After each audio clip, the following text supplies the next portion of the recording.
Today we are going to discuss example 4.2 from the chapter Chemical Kinetics. Okay, so let us all start with the problem. So the question says that the decomposition of nitrogen pentoxide in carbon tetrachloride at 318 Kelvin has been studied by monitoring the concentration of nitrogen pentoxide in the solution. Okay, so here we are studying the decomposition. It means nitrogen pentoxide is breaking down into two or more than two products. Okay, so initially the concentration of nitrogen pentoxide is 2.33 mole per litre. मतलब जब हमने reaction शुरू किया है तो उस वक्त इतना था इसका कंसंट्रेशन. एंड आफ्टर 184 मिनट्स के बाद जो N2O5 है इसका कंसंट्रेशन रिड्यूस हो गया है टू 2.08 मोल पर लीटर. वैसे भी हमें पता होना चाहिए कि जब भी कभी कोई रिएक्शन होता है तो रिएक्टेंट का मोलर कंसंट्रेशन टाइम के साथ डिक्रीज करेगा because reactant will slowly get converted into product. Okay, so the reaction that is taking place is according to this equation. So हम यहाँ पे इक्वेशन में देख सकते हैं that nitrogen pentoxide is breaking down into nitrogen dioxide and oxygen gas. Okay, so they are asking us, we have to calculate the average rate of this reaction in terms of hours, minutes and seconds. तो एक बार हम question में देख लेते हैं कि अभी हमें टाइम किस में दिया है. यहाँ पर हम क्लियरली देख सकते हैं कि अभी हमें टाइम मिनट में दिया है. ठीक है, तो हमको आर में भी कैलकुलेट करना है और सेकंड में भी.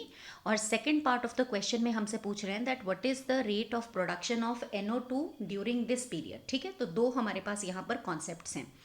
तो let us all start with the question. So let us all right the equation जो हमको दे के रखा था. तो यहाँ पर हमारे पास था N2O5 balanced equation I am writing. It gets converted into NO2 and oxygen gas is produced. ठीक है, तो यहाँ पर हमको N2O5 का जो इनिशियल कंसंट्रेशन दिया था, ठीक है, N2O5 का जो इनिशियल कंसंट्रेशन है that is 2.33 mole per litre. Okay, और फाइनल कंसंट्रेशन जो है मतलब 184 मिनट्स के बाद जो कंसंट्रेशन रह गई that is 2.08 mole per litre. ठीक है, और ये पूरे चेंज के लिए जो टाइम हमको दे करके रखा है दैट इज़ 184 मिनट्स. तो हमारे पास ये इन्फॉर्मेशन है. तो पहला है कि हमको एवरेज रेट फाइंड आउट करना है, बट द ट्विस्ट इज़ हमको एवरेज रेट आर में फाइंड आउट करना है, फिर हमें ये फाइंड आउट करना है मिनट में, और हमें फाइंड आउट करना है सेकंड में. मतलब 3 डिफरेंट टाइम स्लॉट्स में हमको ये फाइंड आउट करना है. सेकंड हमसे पूछ रहे हैं रेट ऑफ प्रोडक्शन. ठीक है, रेट ऑफ प्रोडक्शन को कई बार हम रेट ऑफ अपीयरेंस भी बोलते हैं. तो हमें रेट ऑफ प्रोडक्शन या रेट ऑफ अपीयरेंस कैलकुलेट करना है NO2 का. तो NO2 प्रोडक्ट है और हमें पता है जब भी रिएक्शन होता है तो प्रोडक्ट जो है वो अपीयर करता है और जो रिएक्टेंट है वो डिसअपीयर करता है. तो यहाँ पर प्रोडक्ट का आएगा रेट ऑफ प्रोडक्शन और रेट ऑफ अपीयरेंस. ठीक है, तो स्टार्ट करते हैं अपने न्यूमेरिकल क्वेश्चन से. यहाँ पर बैलेंस्ड इक्वेशन से हम इसका एवरेज रेट लिख सकते हैं that is average rate is equal to with respect to reactant हमें फाइंड आउट करना है क्योंकि सारी जो इन्फॉर्मेशन है वो हमें रिएक्टेंट की है. तो रिएक्टेंट की कंसंट्रेशन जो है वो टाइम के साथ डिक्रीज करती है, तो इसीलिए हम यहाँ पे नेगेटिव साइन लगाएंगे. स्टोक्योमेट्री जो है उसको रेसिप्रोकल करके लिखते हैं. यहाँ पर 2 है तो अब हमारे न्यूमेरिकल प्रॉब्लम में हम इसको 1/2 करेंगे into change in the molar concentration of N2O5 and with respect to the time change that is given. ठीक है, अब ये जो हमने चेंज लिखा है इस चेंज का मतलब होता है that is initial concentration of N2O5. okay, this is final concentration of N2O5 sorry minus the initial concentration of N2O5. तो ये चेंज को हम इस तरीके से लिखते हैं. ठीक है, फाइनल माइनस इनिशियल. ठीक है, divided by final time minus initial time. तो यहाँ से हम इस वैल्यू को पुट कर लेंगे तो हमारे पास ये 1/-1/2 तो एज इट इज़ रहेगा. तो फाइनल कंसंट्रेशन क्या थी N2O5 की, तो वो हमको यहाँ से मिल जाएगी that is 2.08 minus initial concentration क्या है 2.33. सो 2.33 हमने वैल्यूज़ को पुट कर लिया है. फाइनल टाइम कितना है मतलब कितने समय के बाद हम देख रहे हैं दैट इज़ 184 मिनट्स. और इनिशियल ऑब्वियसली जब नहीं दिया है तो वो क्या है 0 है. ठीक है, तो जब आपने इन वैल्यूज़ को पुट कर लिया यहाँ पर जब आप 2.33 में से 2.05 को सब्ट्रैक्ट करेंगे, ये आपके पास आ जाएगा 8 एंड 2। ठीक है, तो ये आपके पास आ गया 0.28 है ना, सो -1/2 इंटू, अब यहाँ पर ये जो बिगर नंबर है ये बाद में है तो ऑब्वियसली माइनस आएगा, -0.28 डिवाइडेड बाय 184, तो यहाँ से ये माइनस और ये माइनस कैंसिल हो जाएगा। और जब आप इसको फुली सॉल्व करेंगे तो आपका मिनट में जो आंसर आएगा that will be around 6.79 into 10⁻⁻⁻4 mole per litre per minute. ठीक है, तो हम पर मिनट को इस तरीके से भी लिख सकते हैं। तो ये जो आंसर है ये हमने मिनट में निकाल लिया है। अब हम इसी आंसर को सेकंड में कैसे फाइंड आउट कर सकते हैं। ठीक है, तो हमें उसके लिए पूरा न्यूमेरिकल सॉल्व करने की ज़रूरत नहीं है।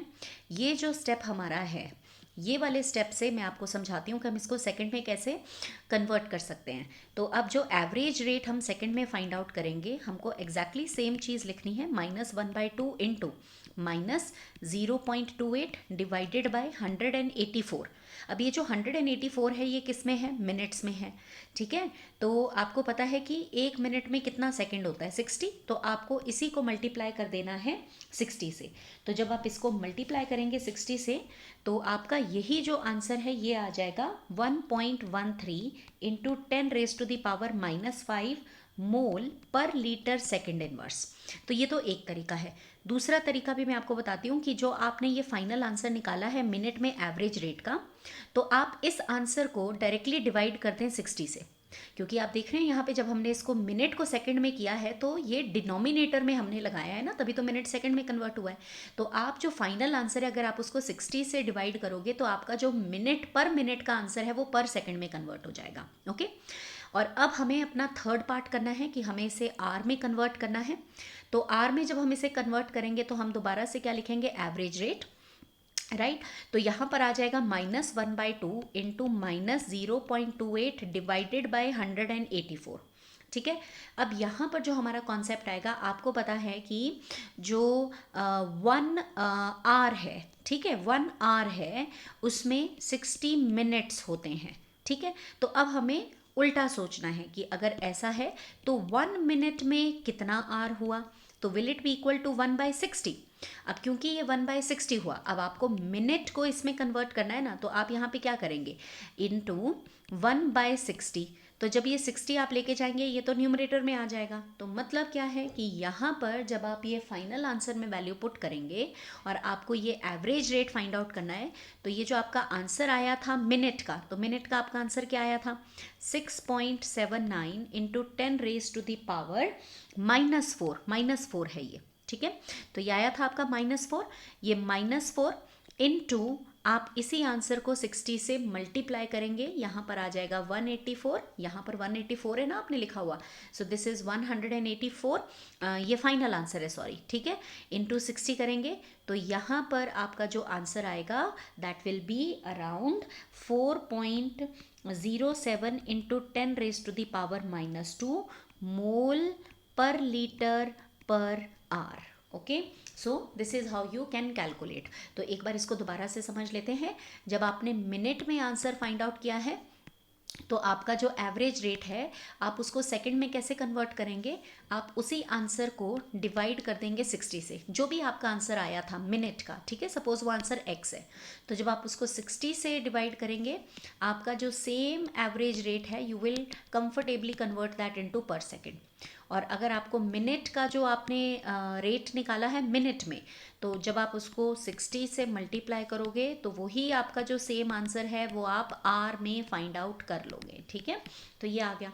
अब second part of the question करते हैं कि अब हमें ढूंढना है what is the rate of appearance of NO2। Okay, तो हमारा इक्वेशन क्या था, 2N2O5 gives 4NO2 plus O2। तो ये हमारा इक्वेशन है।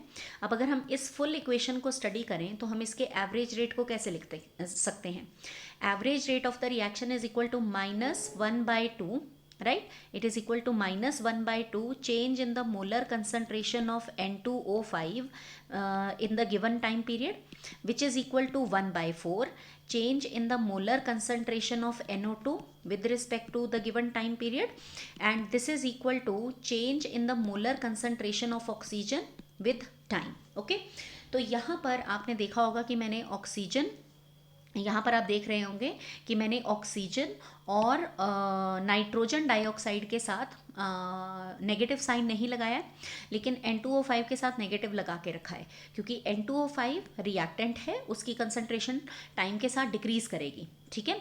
तो जब हम यहाँ पर नेगेटिव लगाएंगे, ये जब डिक्रीज करेगी ये भी नेगेटिव आएगा और नेगेटिव नेगेटिव मिलकर के पॉजिटिव हो जाएगा, क्योंकि रेट हमेशा क्या होता है, पॉजिटिव होता है।